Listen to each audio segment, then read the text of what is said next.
Hello and welcome back to my channel. I'm Cyrus and this is Tuntum Network in Accra, Ghana. Be sure to subscribe and click on the bell to see all of my videos if today is your first time here. Now, this video is about the fundamental reasons behind Africa's division and why the objectives of the AU may not be achieved even though we share similar genetics and similar political and economic realities on this continent. The truth of the matter is, ladies and gentlemen, our ideologies have differed when it comes to our worldviews on governance and society building, and that is clearly demonstrated in our choices of national flags. And I'm going to spend the next few minutes to explain how this is so, ladies and gentlemen. So buckle up, because this is not for the faint at heart. Let's dive in. If it's credible geopolitics, you come to me on Tuntum Network. But if it's doors for home security, you look for Doormaster. Doormaster has it all. Interior and exterior doors, back and side doors. They have high ceiling and fingerprint doors, ladies and gentlemen. In fact, they have doors for the 1% elite in society. Those are doors of statement. It speaks on your behalf. They have branches across Accra and the rest of the country. Call them today if quality doors at competitive prices is your interest. 0542 745 222 or 0500 212 447. You can call them now. Thank me later. Africa, in my opinion, is divided in three when it comes to the ideologies based on which the countries were formed.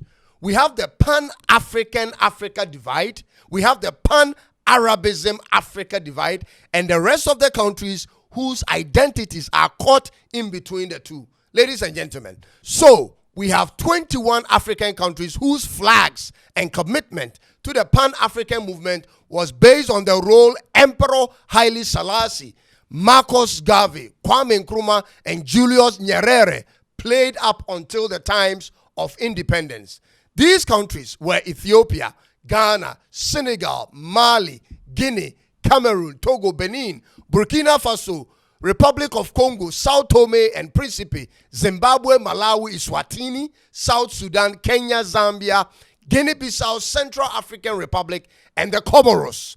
These were the Pan-African nations. And then we had the 10 Pan-Arabism African divide, whose worldview were aligned with the Arab League and the Arab culture and the works of Gamal Abdel Nasser and Mikel Aflag and Ahmed Ben Bella. Ladies and gentlemen, these countries were Algeria, Comoros, Egypt, Djibouti, Libya, Mauritania, Morocco, Somalia, Sudan, and Tunisia. And some of the countries within these two groups align with both ideologies. Now, one of the fundamental reasons why it's difficult to have a totally united Africa on anything we set our mind to is that these two movements are just incompatible, ladies and gentlemen. The virtues Pan-Africanism stand for and the virtues Pan-Arabism stand for are on two polar sides. Ladies and gentlemen, these are the three core differences between Pan-Africanism and Pan-Arabism, which has been the reason we as AU may not succeed in our set goals. They are, number one, identity crisis. Number two, scope of symbol. And number three, endgame or end goal crisis. Ladies and gentlemen, you see, Pan-Africanism is built on a shared African heritage and the unity of all people of the African descent, whether on the African continent or in the diaspora. But Pan-Arabism is built on a shared Arab identity and joined by the Arabic language and the religion of the Arab League and their cultural heritage. These two, ladies and gentlemen, don't meet at any point. And this has plagued the AU since its inception. Basically, one is about our race and our common struggles, and the other is about pretty much of culture and religion. So, they may sit at the table as heads of state in Africa and discuss all manner of issues, but the commitment to follow through won't be united because of the virtues of each group, ladies and gentlemen. Each of these groups sees things from a different perspective, using different lenses, because the expected outcomes aren't the same. In simple words, Being an African is mostly a genetic thing, and being an Arab being mostly a cultural and religious thing at this point. These are the obvious stereotypes, and these two don't really match. Now, the second reason that prevents Africa from uniting based on factors from within has to do with the scope of symbols of the two groups. The red, gold, green for the Pan-African countries aims to end colonialism, fight racism, and unite Africa politically and economically. This is also about the bloodshed of our people, the religious freedoms across the length and breadth of the continent, and the fertility of Africa's vegetation, ladies and gentlemen. And this is for all black African people within the geographical location of Africa, and also for all peoples with black heritage in the diaspora.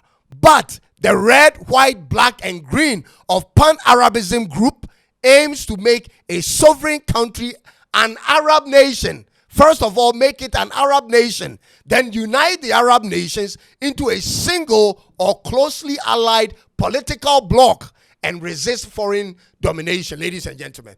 These are two conflicting ideologies. One is based on unity in the diversity of a continental people, and the other is the making and grouping of different states into one state with one culture and one political and religious belief. The only time the two ideologies may seem to meet is when they share a common enemy. But ladies and gentlemen, if you had studied your history properly, you will know that at one point in time, the religious and political movement of the Arab culture in itself was an enemy to the African society. So based on these facts, I therefore believe that at no point do they completely share in their ideologies. Hence, that explains why the core symbols of our unity in terms of our national flag colors are different, and why there is so much disagreement amongst AU member countries.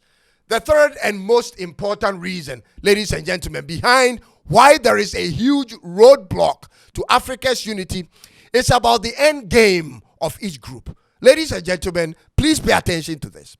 The expectation of Pan-Africanism and Pan-Arabism aren't the same, and therefore cannot work together. Pan-Africanism is based on resisting neo-colonialism and strengthening the community of African countries for economic and political prosperity. That is one side. It is also about protecting the diversity in our religious and cultural beliefs in line with our individual sovereignties, ladies and gentlemen. This is what the push for an independent and united Africa was all about. But Pan-Arabism is the direct opposite of that.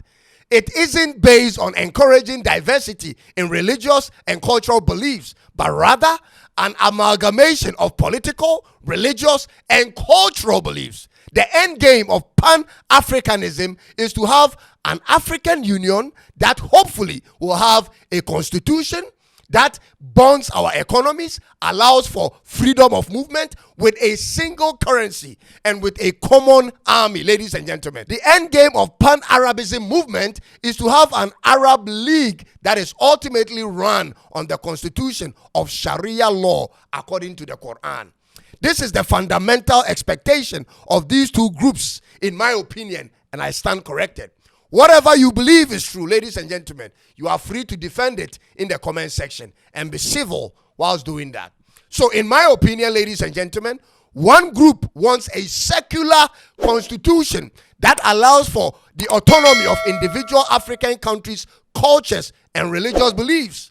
But the other aspires to have a united kingdom of all Arab states with a common religion and cultural establishment on the principles of a Sharia law of their religious book. Now, tell me this, if I am right on the money. How does these two work together? How will they ever be successful together when their final destinations are completely different? This has been the core of our challenges in sticking to anything we agree on at AU meetings. The lens through which these two groups observe things and account and respond to issues are completely different. But in order for there to be two people or groups of people work together and succeed, they must have the same interest and expectations. Therefore, it is true to say that two cannot work together unless they agree. We may share a continent and a common enemy at this point, but we do not share all of the other important attributes I've listed. Ladies and gentlemen, welcome to Africa and to the African Union, where we may take one step forward and take two steps to separate sides because of ideologies. Take your time and listen to everything I've talked about and see for yourself whether the aspirations of the AU will ever be achieved. I'll end it here for now. Thanks for watching and catch you in the next one.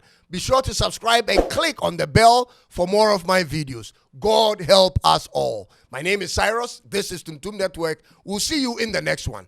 It's bye-bye for now.